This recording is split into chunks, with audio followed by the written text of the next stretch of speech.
Hi, this is Willie Nelson from NORML. For 30 years, NORML has provided a voice for the millions of Americans who smoke marijuana responsibly. More than 500,000 Americans are arrested each year for smoking pot. These are ordinary citizens like you and me, whose lives and careers are being needlessly destroyed. To learn how you can help, contact NORML at www.norml.org or call toll-free at 888-67-NORML.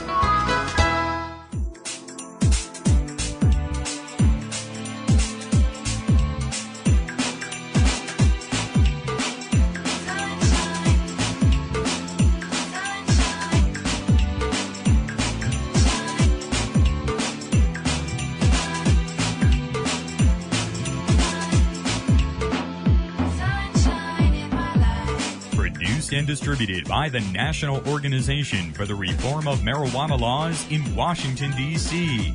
This is your daily audio stash, the growing truth about cannabis. Welcome to the most popular audio podcast regarding marijuana in all of America and all the world, featuring interviews with scientists, politicians, doctors, prohibition policy activists, regular cannabis consumers, musicians, and NORML staff and NORML's board of directors, along with music and comedy no other podcast can offer. You can always find out more about the show at our website, NORMLAudiostash.com. We're ending marijuana prohibition with education, one listener at a time.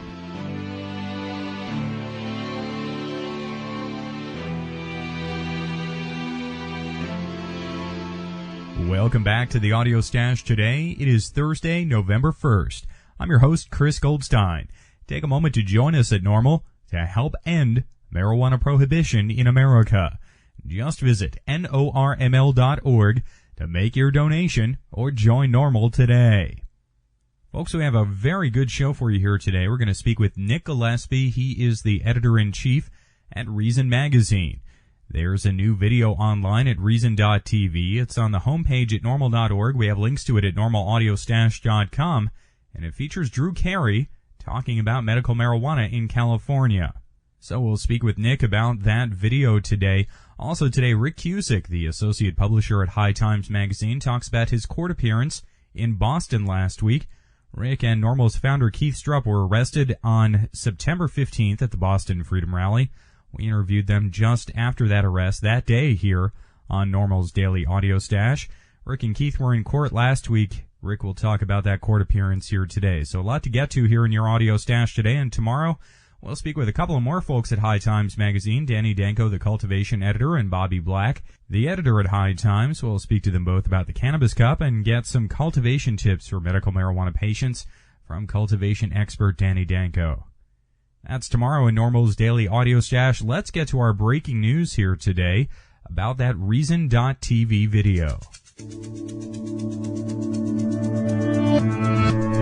There's a new video out on the internet today, and it's already generating quite a stir. Produced by the Reason Foundation and found online at their website at reason.tv. This video is an innovative and nearly unprecedented look at medical marijuana access in California, highlighting the federal government raids of dispensaries. While there have been numerous reports from many different news magazines and broadcast outlets on the issue, Reason has brought together the elements of filming access inside dispensaries, guests to interviews such as Steph Shear of Americans for Safe Access, and celebrity. Drew Carey, a man with literally vast household name recognition for his work on The Drew Carey Show, Whose Line Is It Anyway?, and The Power of 10, and who was named as the new host of The Price is Right, is the host of this Reason TV video. Hi everybody, I'm Drew Carey. I'm here in Brentwood, California, outside of a perfectly legal pharmacy. Brentwood sounds familiar to you. It's right outside of Los Angeles. It's where OJ used to live. So here I am in front of the pharmacy in West Hollywood. It's on Santa Monica Boulevard, right by Santa Monica and Fairfax. Really busy street, busy intersection. This is one of over 100 places in Los Angeles where if you have a note from your doctor, you can get rare flowers, fine herbs, or organic medicine.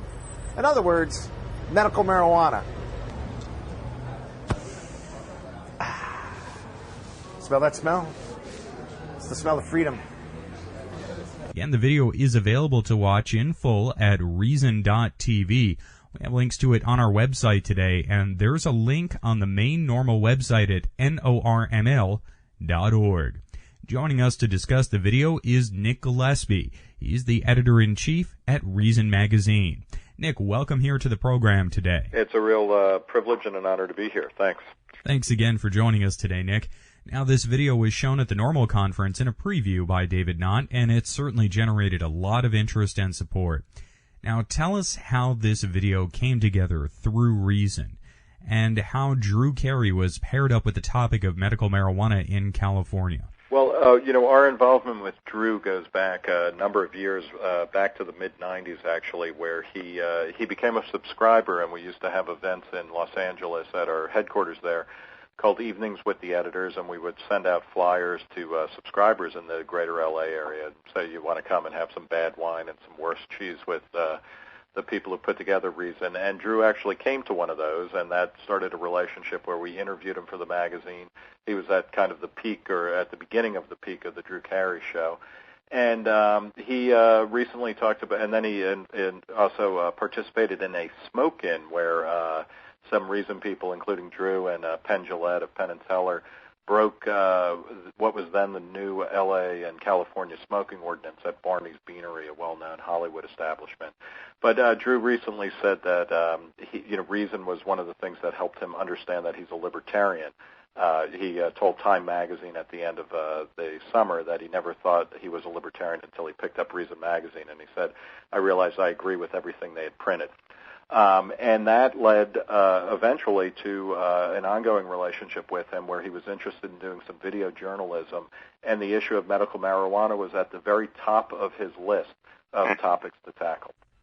That's interesting. Is that in part because Drew is living out there with the issue in California right now? Yeah, I think so. And it's also, this one of the issues, and this is something where obviously people at NORML and most of the people at Reason, want a very radical rethinking of certainly of marijuana laws and of most drug laws in particular.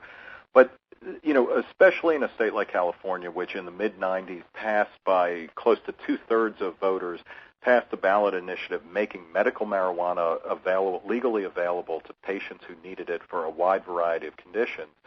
And that is being stymied. The will of the people in California is being stymied by the federal government and also at various points by other people in the California state government. And I think, Drew is somebody who is very compassionate and cares not just about drug policy, but also about the kind of well-being of people. And this is, there's no question that the lockdown on medical marijuana in California and in other states that have legalized it is one of the most, disgusting and perverted distortions of federal power currently being witnessed by Americans. And it's an outrage, and it's something that Drew feels very strongly about, as I think comes through in the video, which is not, a screed or a rant or anything like that. I mean, what we're talking about is that there are people, patients who are legally prescribed or where marijuana is made available to them, and they're not able to get it because the federal government, both under Bill Clinton and under George Bush, says, no, we're not going to go with the will of the people. And as we've seen, this federal interference of state law really is a top-down decision. Nick, I really love the approach of this video. There are many people around the country who've never seen a medical marijuana dispensary in California. They may find it hard to imagine, really. So for those who've never seen a dispensary, they get a wonderful introduction to the concept. Drew brings, of course, his own personality, but the access to the clinics themselves and filming, that was really something rarely seen. I think the power of the piece, and this is not a piece of video journalism that is pushing legalization or anything like that. What it's saying is that marijuana needs to be rescheduled from Schedule 1 from, the federal government says that it has no medicinal value. It's like heroin, and that it should be moved into a different category. It starts with a great comparison. I mean, this is a completely compelling argument. He starts in Brentwood, and he's standing outside of a pharmacy, a legal pharmacy, and he's across the street from a Starbucks. And he points out that medical marijuana dispensaries are of no difference. They're not of different kind of establishment. They give people who are, under a legal regime, which is understandable and which has been voted in, access to drugs in a controlled, regulated situation. And they're not being allowed to actually do their business because of the federal government. Now, the video does focus on the libertarian hotspot in the issue, the federal versus state clash here, and Drew mentions in the piece that you tried to interview with the DEA, but they wouldn't sit down with you. But a local sheriff spokesperson did appear in the video. He called for federal decriminalization. If medical marijuana was decriminalized nationally, if the DEA stood down, their plate would be full with other drugs. I mean, just the abuse of prescription drugs. Then why don't they? Well, it's a good question. It's an excellent question. I can't answer that. I'm not a member of the federal government. However, if I was sitting across from our current president, I would certainly encourage him to do so. Nick, this is pretty compelling stuff, especially from a sheriff spokesperson. I hope so, and our goal for this is to start a conversation or to reframe the one that is going on now. And for too long and at too many levels of government, I think people look at marijuana as a gateway drug and say that, first you start with pot and then, within two hours or 2 weeks or 2 years, you're smoking methamphetamine or shooting heroin or something like that. That's definitely wrong. But one of the things that this, that progression is just, clearly fallacious. But, what this focuses on is that the people who use medical marijuana are people with conditions who benefit from it, and in fact they use it in order to be productive, creative citizens, not to be some kind of drugged out slacker or anything like that. The people who are interviewed in this documentary are stand-up people. They are they're tax-paying, productive citizens, and it's partly because of medical marijuana that they're able to contribute. And among these stand-up citizens is Drew Carey himself. He's never been quiet about his political viewpoints and has really demonstrated a unique ability to work at such visible levels in entertainment and really express himself on a variety of issues. I think it's an incredibly courageous act by him to put his reputation and his name on the line for a cause which is absolutely righteous, but is also very controversial. And it's rare when you see when you see a celebrity, and this is a guy who just started hosting The Price is Right. He's been hosting a network game show, The Power of 10, to actually put his reputation and his backing behind such a cause. I think it's really inspiring. It's inspiring indeed. Now, Nick, the Reason Foundation and Reason Magazine address a lot of important issues, and both have come to define this level of awareness that is very much sought out online and in print for information.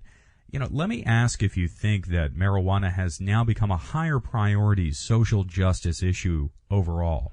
I think it's becoming one, and this is ironically for drug warriors, for people who want prohibition of all kinds of mind-altering substances. I don't think that they understood when they started going against the movement towards medical marijuana starting in the 90s, and still, it moves forward in a kind of jerk and stutter process, but the medical marijuana issue may be the place where the drug war goes to die. Because this is a very clear-cut issue. We're not talking about legalization here. What we're talking about are places where either the state legislatures or ballot initiatives, the will of the people, have said marijuana as a medicine should be allowed and should be given to people, should be available to people under a certain set of circumstances. And, that drug warriors will not allow that to happen, which is what is happening. Dispensaries are being raided and shut down in California. In other places, state, police forces at all levels, including the DEA and whatnot, use all kinds of shenanigans to make it more difficult for legal medical marijuana. What it reveals in a drug warrior mentality is a kind of take no prisoners and allow no medicine approach, which turns off a lot of people because it's very ugly and it's very anti-humane. Now, Nick, reason isn't just about politics and policy, it's about economics as well. In California, we have a very interesting situation where the Board of Equalization is looking to have a sales tax on medical marijuana and medical marijuana products from the very dispensaries that are being federally rated right now. This could begin generating millions and millions of dollars in tax revenue. Do you think California might begin doing more to prevent these federal raids just to protect that revenue stream in the future? It's a very good issue. By various measures, marijuana is the number one cash crop in a number of places, certainly throughout the world and in some parts of the U.S. And this is one of the questions, that becomes an odd kind of both moral calculus but also a political calculus. If governments start to realize that they can tax and regulate marijuana in the same way that they do, say, cigarettes or liquor or something like that, will they start to come around and suddenly realize that the harms associated with marijuana have been exaggerated all the time? It's an interesting question, and I'm sure one of the things that we talk a lot about at Reason in a variety of contexts is that it seems unmistakable to me that in 50 years, and hopefully in a shorter time frame, we will be looking back on our current era where we spend billions of dollars a year policing people, locking them up, taking productive citizens and locking them away in gulags, drug war gulags. We will look back on this era and be ashamed of ourselves, or our descendants will be. And hopefully what we are seeing with medical marijuana, which unmasks a very disturbing profile and attitude and mindset among drug warriors, and an understanding among government both that marijuana is not a bad thing in general, and that it could be a source of revenue. Maybe we're starting to see, a chink in the Berlin Wall of the drug war. We're with Nick Gillespie, the editor-in-chief at Reason Magazine. We've been discussing a new video out today from Reason. You can find it online at www.reason.tv. It features Drew Carey in a special report on the federal versus state clash around medical marijuana in California. There are links to the video on our website today and at NORML.org right on the homepage. Nick, thanks so much for joining us here today. It's really my pleasure. Nick, thank you again. Nick Gillespie is the editor-in-chief at Reason Magazine. Here's another short clip of the new video available online. So I think it's clear by now that the federal government needs to reclassify marijuana. People that need it should be able to get it safely and easily. And if that bothers you, if that really makes you nervous that people are out there using marijuana to ease their pain, here's what you do. Drive down to any old gas station in America like this one, go inside, buy yourself a nice cold brew, pop the top. They really take the edge off. For the Reason Foundation, I'm Drew Carey. That's the new video available with Drew Carey from Reason Magazine discussing medical marijuana. There are links to it right on NORML's homepage at norml.org, on our website, normalaudio-stash.com, and you can view it directly at reason.tv.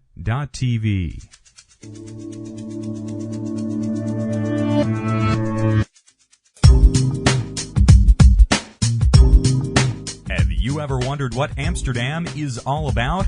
Don't just read about the culture that has accepted cannabis. Experience it firsthand with CS Travel's Sensible Amsterdam Tour with NORML. Travel to one of Europe's most beautiful cities this January for an educational and recreational visit to a city that regulates cannabis like alcohol. CS Travel has arranged an exclusive visit for reform-minded Americans that includes a private tour of some of Amsterdam's most renowned coffee shops, educational seminars with coffee shop proprietors, local law enforcement, members of the Cannabis Retailers Association, and NORML staff. Entertainment includes a special evening at the Boom Chicago Comedy Club, canal tours, visits to the city's many museums, including the world-famous Van Gogh Museum. Don't just wonder about Amsterdam, experience the beauty and freedom of this unique city firsthand with CS Travel and NORML's Sensible Amsterdam Tour.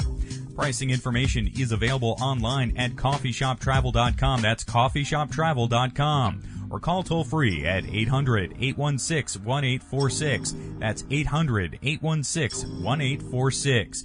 Be a sensible American. Visit Amsterdam with CS Travel and NORML this January. Call 1-800-816-1846 right now to book your trip. More information is available at norml.org.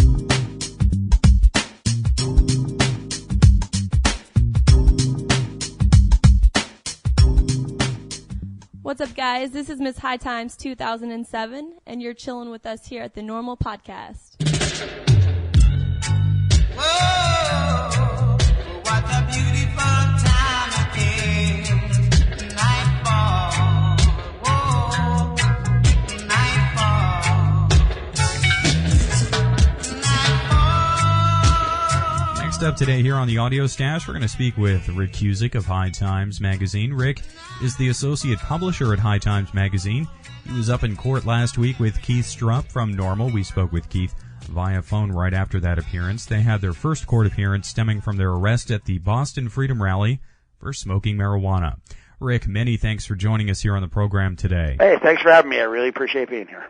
Thanks again, Rick. Now, tell us about your experience in court. Well, let's see. As your listeners probably know, Keith and I were arrested for smoking a joint on the Boston Common on the 15th of September at the Boston Freedom Rally, dripping with irony. The founder of NORML and the associate publisher of High Times for about a third of a joint.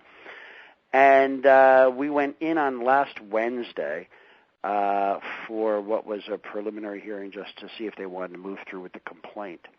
And we were wondering whether or not they were going to dismiss it or move through with the complaint, and sure enough, they moved through. The arresting officer was there, a guy about half my age, and he said that he had spied Keith and I smoking a marijuana joint, and when asked how he knew it was marijuana, he said he made thousands of busts like this and knew it when he saw it. And then they moved forward. They asked us if we had anything to say. We did not. And so they moved through and told us to come back on the 7th of December, a day that will live in infamy, which will be the day that Keith and I are arraigned in Boston for a third of a joint. And if all things proceed from there, we shall try to fight it. Now, Rick, we spoke with Steve Epstein, Keith's attorney in the case, who said that the judge said, well, basically, if they would have apologized, it would go away, which certainly strikes an ironic chord. Yeah, I mean, it was a little bit of the old school chummy thing. I mean, that was never offered to us, not that we would have apologized. Apparently, there were some 60 kids and people that were arrested that day on Boston Commons. We were among the first. And because we had to put off our preliminary hearing, most of them had already passed through the system, and I guess a lot of them came in and were scared and apologized and such, and I don't blame them. It's a scary process. But, you know, me and Keith, we've been around the block 2 or 3 or 4 times. They're not getting an apology out of us. Rick, this was your first arrest ever for marijuana, and you're the associate publisher at High Times. You're at a lot of events where there's marijuana smoking going on. Were you surprised by this arrest, or did you expect this to maybe happen one day? Well, you know, I mean, upon reflection, I've been smoking for about 37 years now. And, you know, when you first make that choice, when you're first starting to smoke marijuana, the big choice is, shall I break the law? And I don't know about anybody else, but I ruminated on that question for quite a little while at a time. And then finally I did. And, you know, it became less of an issue the more I smoked, because it became more of a mainstream of my life. But always, in the back of every smoker's mind, is getting arrested. 800,000 people got arrested in the United States last year. And always you're waiting for it. And there's been times in my life when I waited for it big time and thought I was vulnerable, and that never happened, you know, knock wood. And there are times when I, you know, just should have, I was dumb and I should have got busted, and, you know, the god of ganja was looking over me. But now comes the day when I'm actually, 37 years hence, I get arrested. And you have to understand from my perspective, I mean, yeah, I'm the associate publisher of High Times, but I came into this game late. I've known about Keith Strupp for 35 of those 37 years. And for me to get arrested at the Boston Freedom Rally just before it started with a man of the stature of Keith Strupp, we went into that tent, and I have to say, you know, I wouldn't recommend it for anybody, but sure was fun for me. I mean, we knew what we were talking about, and these cops did not, and we ate them for breakfast. And then having had that, they told us not to, they threw us out of the park and said, okay, you can't come back. And then we walked around the other side of the park, snuck back in, got up on stage and made speeches about being arrested. You know, for me, you know, getting bested is probably a horror show for most people, but for me it was like an e-ticket at Disneyland. I would have paid for the trip. Right on. And MassCan did a lobbying day around the court appearance last week. It really showed that even those who are very visibly involved with reform face the same dangers as all regular cannabis consumers out there. My central problem in my life has been the dichotomy of being out on this subject. The problem, when you have a civil dissent, like you have with, let's say, civil rights or gay rights or something of that ilk, you get up and you stand up for your rights. You stand up for your rights as a marijuana smoker and identify yourself as a marijuana smoker, you've just admitted you've committed a crime. So it's unlike a lot of other civil issues in which you're demanding your rights. Well, we're demanding the rights of something that when we stand up and do it, they can throw us in jail for it. 60 people got arrested that day. That guy did not arrest us because we were the founder of NORML and the associate publisher of High Times. My guess is he arrested us because he looked over and saw two old guys smoking pot in public, and he didn't like it. And when he brought us in for that third of a joint, the arresting officer was asked to give the contraband to the officer who is working the paperwork, the lieutenant. And they handed him a big plastic bag with a little third of a joint in it. And the lieutenant looked at him, and the lieutenant looked at me, and the lieutenant looked back at him, and he said, "You've got to be shitting me." And I said, "That's my sentiments exactly." And the arresting officer said, "The amount doesn't have anything to do with it." And everybody put a wry smile on their face and proceeded with their own role. The police knew it was nothing. The police knew that the arresting officer had a bug up his butt. And now we shall see what we can do with that. And vice versa, Rick, if you had a huge sign on your back saying, "Publisher of High Times magazine," might the cop have thought twice about arresting you for a third of a joint? If I had a huge sign on my back, I probably would have pissed him off more. I mean,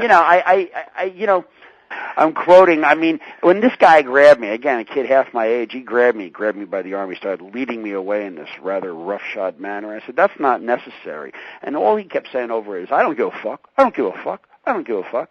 And I think that basically says a lot. I think he understood that his actions were on the defensive. And he had to say defensive statements to me because what he was doing was essentially over the top. He didn't give a fuck. Even though he was arresting me for a third of a joint, he didn't give a fuck that he was half my age and he was pulling me along like I was some, teenage criminal. He was showing his authority, and now we shall see whether that authority wins in court or not. Now, I'm going to try very hard to just stay on track and say, look, this shouldn't have happened in the first place, and I don't want to pay any money. And I don't want to be convicted of anything. I want it dropped, or I want a jury of my peers. And finally, did this experience give you a new look on this issue of marijuana in America? Being arrested, being taken into the tent that day in Boston, and now having to go to court. I've been privy to a lot of the horror stories that come with the American drug war in the past 10 years. I've worked for High Times 10 years. I was an editor for quite a while. I'm the associate publisher at the moment. I hear a lot of these stories. I've met a lot of people who have been arrested. I understood how tragic. This is war. This is not our term. This is their term. They declared a drug war. And in all wars, people are damaged, lives are damaged, families are ruined, there is collateral damage. Just like in any other war, that's what's happening in the drug war. What's happened to me was infinitesimal compared to what really happens out there. 800,000 Americans were arrested last year, 700,000 for simple possession, and I'm guessing around 400,000 were under 25 years old. Those are horrific figures. And like I said, my little, pissant bust in Boston at the Freedom Rally is symbolic at best. But the people that really need help from organizations like NORML and the NORML Legal Committee, who does great work for these victims, they're real victims of a real war. And, we've always known that. Righto. Well, Rick, I really appreciate you taking time to speak with us here today on the Audio Stash, and I look forward to speaking with you again soon. I appreciate it anytime at all, and you guys do great work. I keep up with it all the time. Please keep it up. Many thanks again, Rick. Rick Cusick is the associate publisher at High Times Magazine. We have links to High Times right up on our website every day at normalaudiostash.com.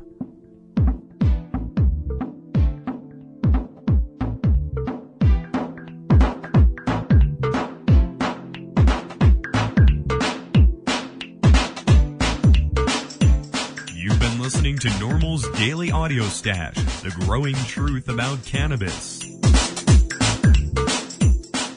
Make sure you visit our website at normalaudiostash.com. That's NORMLAUDIOSTASH.com for more information about every day's show. I'm your host, Chris Goldstein. Thanks for listening today. See you at 4:20 tomorrow.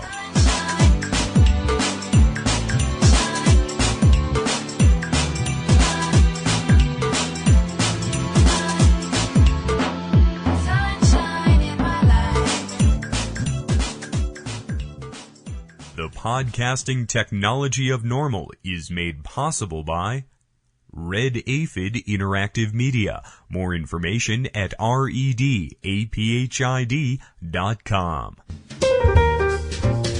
Hello, this is Webb Hubble. Life insurance is now available for responsible marijuana smokers. For years, responsible marijuana smokers have not been able to access affordable life insurance products. They've been forced to lie on applications, forego the health benefits of responsible marijuana use, or purchase life insurance products that did not require an application or a physical. If they were honest about their use of marijuana, they were either flat out declined or rated so high that they could not afford the coverage they needed. No longer. Recently, one of NORML's members contacted them with a problem. He was expanding his business, and his bank was requiring additional life insurance. His local insurance agent had told him he simply had to quit smoking marijuana to get the coverage the bank was requiring. He didn't want to quit, and he wanted NORML's help. They contacted me, their insurance agent, and someone who was familiar with the insurance problems marijuana smokers face, and we both wanted to find a solution. I contacted my associate Marvin Address, a nationwide expert in the area of life insurance, and we took on the challenge.